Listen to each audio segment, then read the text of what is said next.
So now we have this pact. And how are we going to make America happy again? Any suggestions, any situations you've been through, somebody you've helped change? Yeah. Wow. There are so many different strategies. But the, I guess, overarching one that comes to mind is, and it's going to sound cliche. I know that it will. It's fine. Is really love. Like, fear or love, there's one or the other. Where are you coming from? When I think about, some different people that I've helped, a client comes to mind where they were very unhappy with their family situation, particularly their father. And, we would talk about sort of the injustices that, happen as they do. There are things that just happen when people are children and things. We're not talking about abuse or, anything severe in that nature. But just, man, I wish that they would have, should have, done this. And they didn't. And to them, that's an injustice. Okay, so acknowledge it and then understand, come from a place of love that they were doing the best that they could with what they have or had. Yeah. And I think when we look at that, we see, horrific things, terrorists even. And you go, what the heck? How? Why?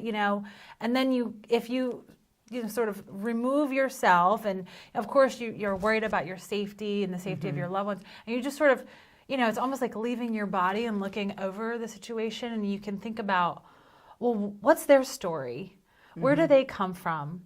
What were they taught about survival and love and kindness and all of this? And it starts to make a little bit more sense, at least to me, that, okay, their story, their narrative is not mine. They have a completely different lens, and to them, this is the best. That they're doing the best that they can with what they have. Do you think that some people's happiness is being miserable? Well, we have a lot of addictions. Yes.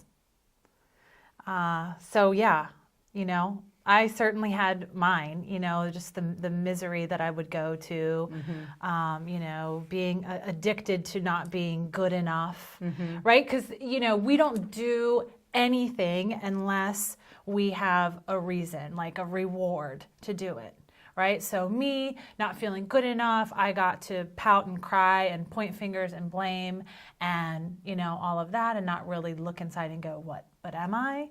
Yes, I am. And this is what it's going to require me to do and be. Do you see what I'm saying? No, is it sort of like a control because you can't control everything or anything? It's like what I'm saying is we don't do anything unless there's a reward. So the people who are miserable, their reward might be attention. Yes. Sympathy. It might be, I'm miserable, so I can't work out, I can't clean my house, I can't show up to work on time because I'm, it's an excuse. It sounds a little harsh. I know that sounds harsh on the surface, but when we think about, okay, well, why am I doing something? What am I getting out of this? Yeah, well, that's a good question. Over the years of running a business, coaching softball teams, doing a lot of different things. We have that in common, Do we? Softball. Oh yeah. Yeah. And when I think about that.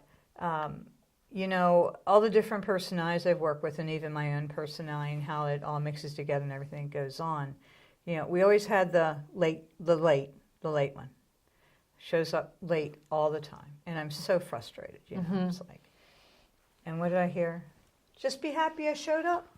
Oh, And then we have the one that wherever they bat in the batting order isn't good enough. What do you mean I'm fifth? I should be fourth. It just seems like we're always trying to point out some something that makes us less equal or not good enough, it's like it's natural to look for it.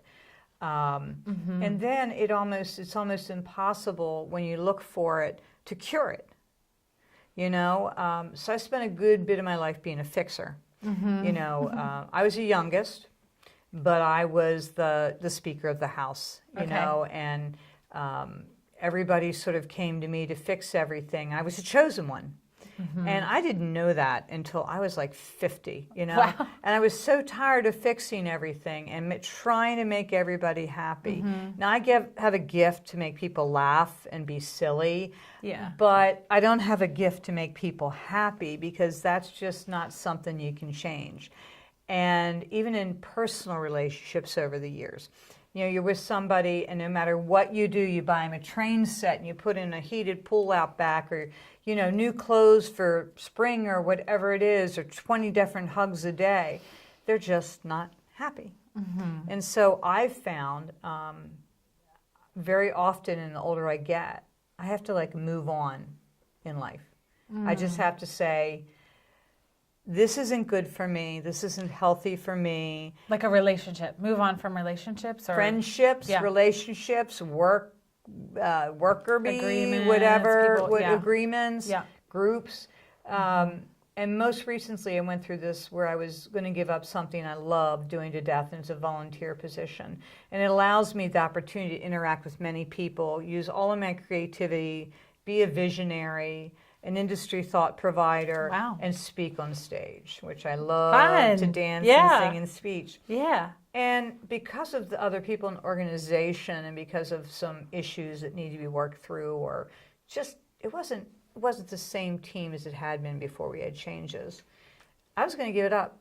And I was convinced, angry as crap, but convinced, and so mad that they ruined it for me. They all ruined it for me.